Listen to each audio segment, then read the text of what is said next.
Oke cuy, buat kalian yang dulu atau setahun lalu pernah nonton video pertama gue tentang bahas satwa eksotik, saat itu gue bahas tentang iguana gue ya, yang gue piara udah lama banget tapi pertumbuhannya segitu-segitu aja, nggak tambah gede gitu. Atau kalian yang belum nonton videonya, ini linknya gue taruh di pojok kanan atas atau di deskripsi. Tonton dulu aja biar nyambung gitu sama video kali ini. Setelah terakhir bikin video itu sampai saat ini, yaitu jaraknya setahun, gimana perkembangannya sama iguana gue?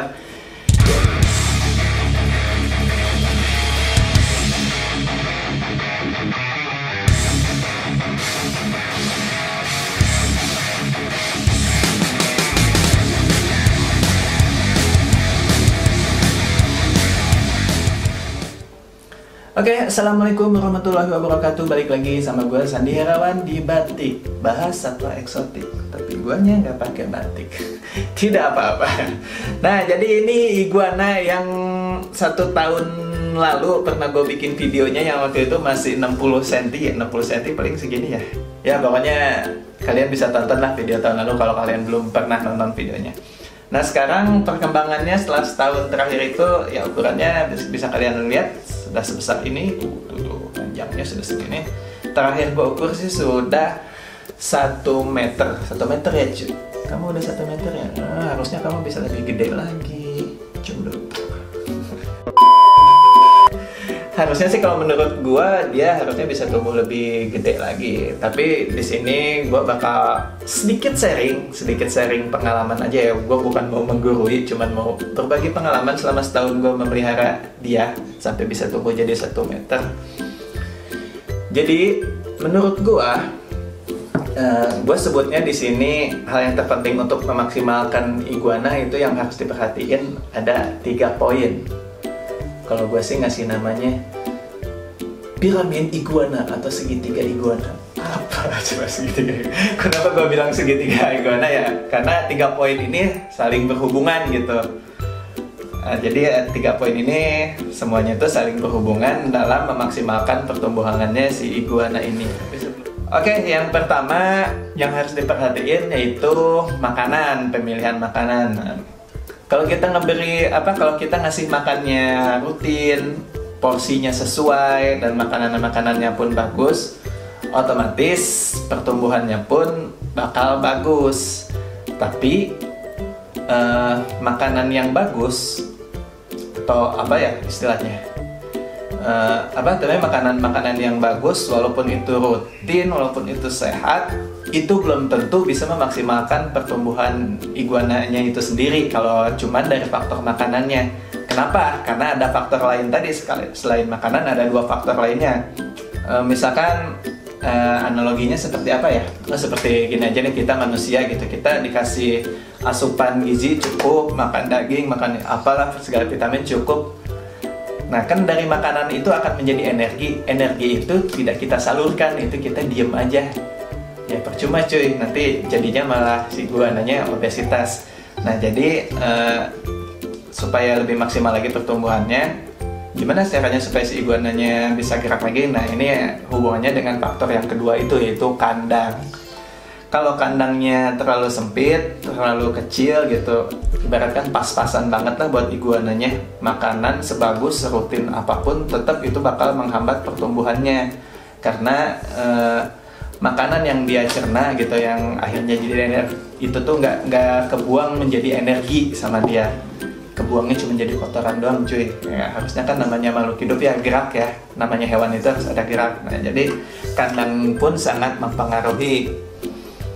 Kandang yang ideal, gue nggak bisa bilang kandang ideal sih. Menurut gue namanya kandang, ini kan iguana ya. Iguana itu kan dia emang di alam aslinya pun manjat pohon gitu, sering di atas pohon. Jadi menurut gue semakin besar kandangnya semakin bagus gitu. Apalagi ada di dalamnya ada ranting-ranting pohon. Pokoknya apapun aksesoris di kandang itu buat dia manjat lah. Intinya semakin besar dan semakin tinggi itu semakin bagus menurut gue, dibanding kandang yang pas-pasan terbatas. Karena kalau di kandang terbatas itu iguana pasti bakal kebanyakan diem gitu, nggak banyak gerak. Dan kalau banyak diem, ya pertumbuhannya pun bakal kehambat gitu. Gimana sih, ibaratkan tempat pas-pasan, harusnya dia bisa tumbuh lagi, ketahan sama tempatnya itu sendiri. Ya kurang lebih kayak gitulah. Lalu setelah kandangnya gede, makanannya cukup, apakah itu cukup untuk memaksimalkan pertumbuhannya? Enggak juga cuy, jadi masih ada faktor ketiga. Di sini faktor ketiganya yaitu gue sebut care seed atau perawatan tambahan. Bagian dari perawatan tambahan ini selain kandang dan makanan, yaitu kebersihan kandang, kebersihan iguananya sendiri, kayak misalkan dimandiin, terus jemur. Nah, rutinitas memandikan iguana dan jemur itu pun berpengaruh ya, berpengaruh terhadap memaksimalkan pertumbuhan iguana itu tadi. Kenapa? Karena balik lagi ke yang tadi poin 1, ketika makanannya dia rutin, makanannya sehat, bagus. Namanya reptil kan mencerna makanannya butuh panas, suhu hangat atau sinar matahari lah. Biasanya mah iguana mah dijemur gitu kan kalau yang iguana, jadi butuh hangat gitu.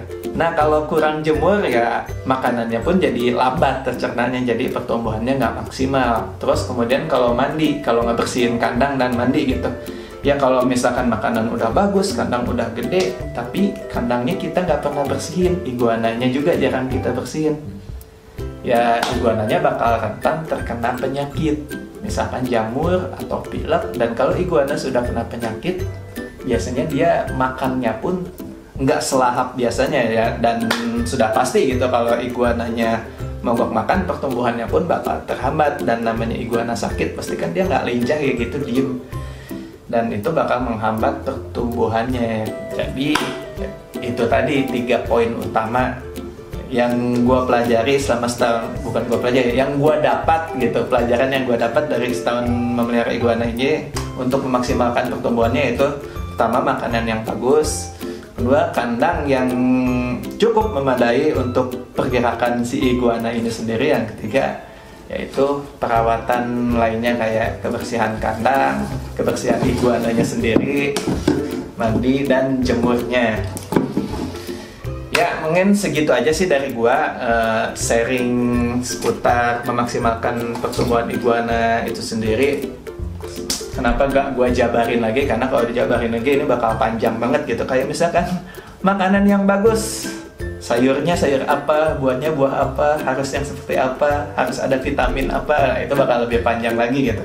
Di sini sih gue sharing secara garis besarnya aja 3 poin penting untuk memaksimalkan pertumbuhan iguana, yaitu 1, makanan yang baik, kedua, kandang yang cukup di sini dalam artian cukup untuk dia bisa bergerak bebas, bisa memanjat, bisa bertumbuh, dan yang ketiga adalah perawatan lainnya kayak misalkan jemur dan mandiin. Soalnya kalau kita piara, ini nggak bisa dijemur ya, nggak bisa berjemur sendiri ya, cuy. Nah, kamu harus dibantu manusia ya, nggak kayak di alam. Ya, pokoknya gitulah 3 poin intinya. Ingat sekali lagi gue sebutin, makanan, kandang, dan perawatan lainnya.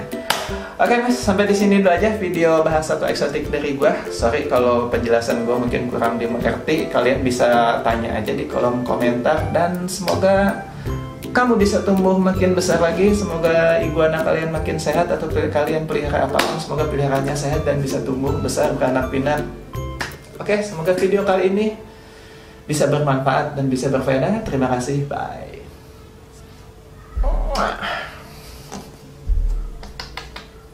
Oh, dijilat.